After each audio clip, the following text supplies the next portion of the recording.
worshiping Amen-Ra, the great Amen.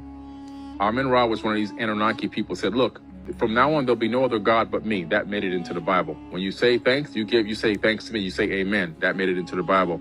Teach the people only to worship me, not any of my other relatives. I'm the only one and true God. And he began to do that. When I look at a lot of the ancient texts, I start to see that beings were coming here, but not just from one place, but they were arriving on this planet from multiple places. And according to ancient tribes, this is what they were saying. In the tablets, they don't actually make a human being from like dirt and dust like it says in the Bible. Like they didn't create no dirt and just make a human being like magic. What they did was there was an existing hominid already on this planet. So the Ijiji was getting ready to go to war. There was going to be a coup against the kings of Earth. So they came from Mars to Earth. In the H.F.C, they encircled the camp in Africa of Enlil and Enki and Anu, who was their father. Planets were being destroyed. They had weapons called the Brahmanda weapon, which would destroy any man on 3 worlds. They had these tablets of destiny, which whoever had control can destroy people's planets and moons. Debris, imagine in this solar system, debris going everywhere and hitting planets, destroying civilizations. We would flee if we could. Tablets, there's a different depiction of Adam and Eve, how they were created, and how that relates to the Anunnaki specifically. Can you explain specifically how that was described in the tablets? So in the tablets, they don't actually make a human being from like dirt and dust like it says in the Bible. Like they didn't create no dirt and just make a human being like magic. What they did was there was an existing hominid already on this planet. So the Ijiji was getting ready to go to war. There was going to be a coup against the kings of Earth. So they came from Mars to Earth. In the H.F.C, they encircled the camp in Africa of Enlil and Enki Anu, who was their father. And they're getting ready to go to battle because their working conditions are harsh. They've been working for 250,000 years. No women was one of the biggest complaints. And they felt like they were becoming slaves, even though they were volunteers for this breakaway civilization. The war almost happened, but then Enki, who's Enlil's brother, says, I have an idea. There's an existing being here. They're talking about our cousin, not Homo sapien. Something else was here already. We can add our essence to it and get it to do our labor, to do your labor. And an agreement was made. This is in the Enuma Elish and a totally separate tablet called the H.F.C epic. 2 separate tablets saying the same exact thing. And so what they did was they first started with taking genetic material and then making these clones. But the problem with the clones was they couldn't reproduce on their own. Eventually, and they were doing this in a place called Adam's Calendar in Africa, which they discovered recently where the first 200,000-year-old gold mines were. They were putting us to work right away mining gold. And from there, they said, okay, these clones are here, but it's not working out properly. And that's when Hersag, aka Isis, said, I'm going to take one to term. She took an egg out of a hominid, cleaned out some of the genetic material, added their essence to it. In other words, genetically modified the egg in some way. This is what we call in modern scientific terms making a zygote.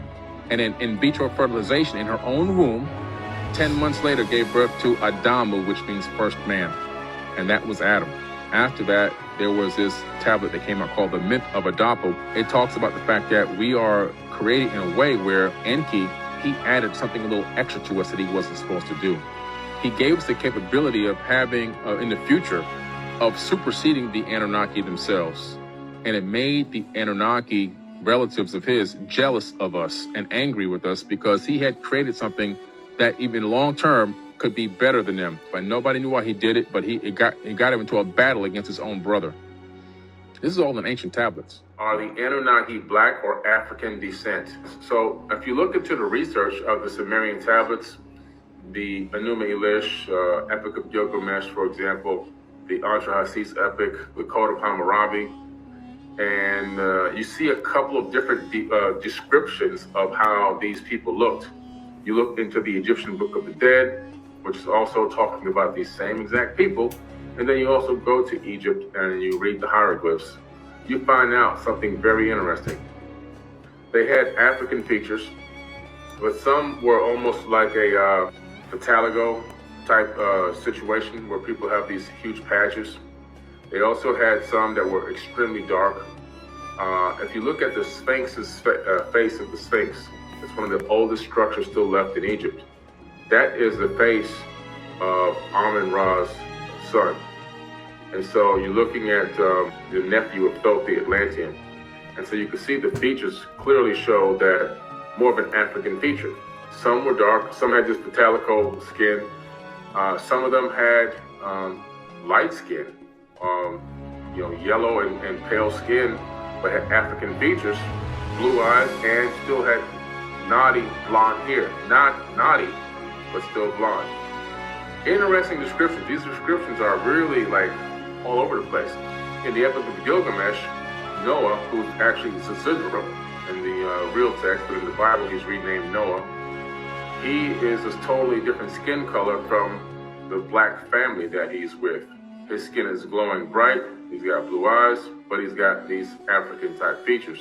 It's pretty interesting. Then you find out later on that some other beings arrive here, and they don't look anything like African features. They had what we may consider indigenous Native American features. I don't like to use the word Indians, but they had some more Arabic features. Some had more Asian features, and some had Caucasian features. So we see this mix of different races, and I believe that's because they came from different star systems.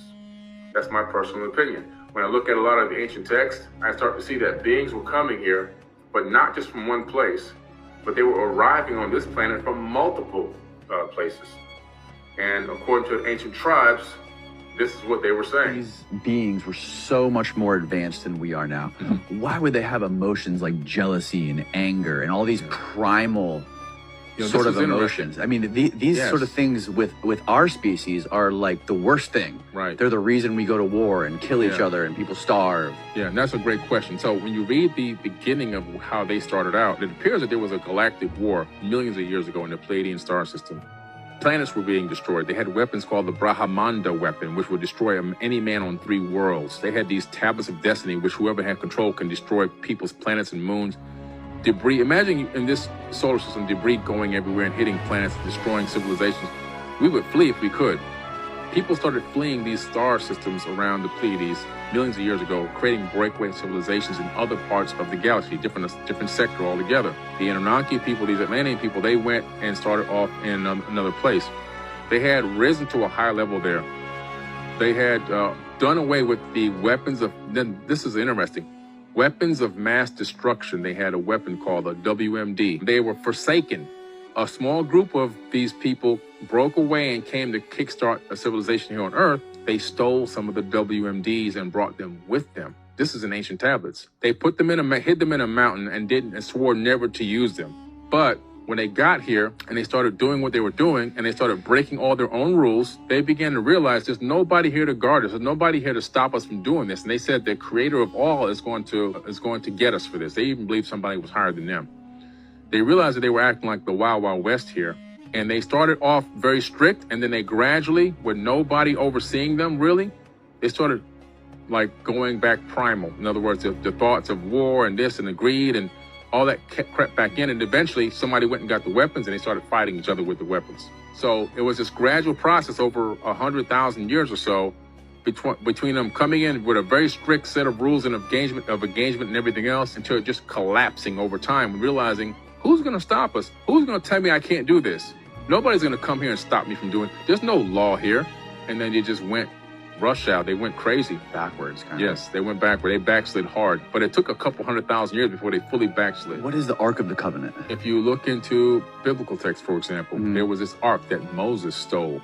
He had this box. He claimed it was given to him by God, but I think he stole it from the Egyptians. That's why they fled after him. An ark. Yeah, so it's this box with these cherubims on it, but these cherubims are really, it's really a capacitor. It generates a lot of electricity.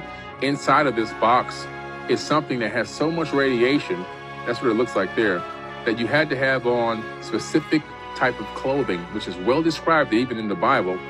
Rubber boots, gloves, this type of suit with this breastplate of metal on it.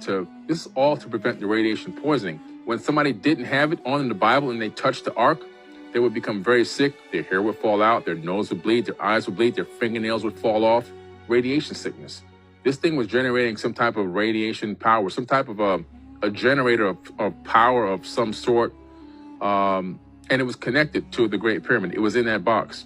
Evidence for this, for me, that box has a gigantic piece of the granite missing off one corner, like an explosion happened from inside the box.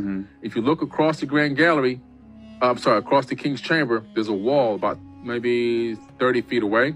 The impact from that giant piece of granite that snapped off it cut that granite on the wall, the exact shape of that corner piece. Wow. Something explosive happened there. For you to throw a piece of granite that heavy, that far, and impact that way, so there was energy in there. Now, if you go back to the story of Moses, it really was Pharaoh Akhenaten. Moses is not the real name. That's the made-up name. Pharaoh Akhenaten, who was ushering in monotheism in Egypt while he was a pharaoh, worshiping Amen-Ra, the great Amen. Amen-Ra was one of these Anunnaki people, said, look, from now on, there'll be no other God but me. That made it into the Bible. When you say thanks, you say thanks to me, you say amen. That made it into the Bible. Teach the people only to worship me, not any of my other relatives. I'm the only one and true God. And he began to do that. Then he made an order to go start defacing all the hieroglyphs and all of these statues around Egypt. That's why the noses and the ears are chipped off. That's why the faces are chipped off everywhere you go. Bodies are chipped away. It wasn't done, the hypothesis on the streets is that it was done because white people back then didn't want black people to know that there were black people in Egypt. That's actually false. The true reality is this was done in ancient times, and it was carried on by Coptic Christians long before Jesus was even born. They were still following that same monotheistic religion, and to them it was offensive to have these faces of all these gods around because it's only one true and only one God, the great Amen. And that's why all these things were done. But Moses, when he was kicked out, so they said, look, this guy has to go. We got to get him out of here. They kicked him out of Egypt. They kicked the Pharaoh out of Egypt. He went and he took that ark out of the Great Pyramid, and he fled with his new followers. They weren't slaves. They were followers of Akhenaten. They crossed the Sea of Reeds, not the Red Sea, which they tell you in the Bible. Nobody ever crossed the Red Sea. It's a mistranslation by accident on purpose. And then when the Pharaoh realized the power source of Egypt had been stolen, the new Pharaoh, they sent the chariots after him and everything else. But they take away and they don't teach us what really matters. To keep us separate and keep our powers suppressed. You know what I mean? To be to our powers. And one of our biggest powers, I believe, is that if we all move in that frequency and we come together, it's like a fucking atom bomb. You know what I mean? Like a positive atom bomb. Like if we all go and we all come together, we all see in the right way, we all see it's a wrap. You can't have that shit.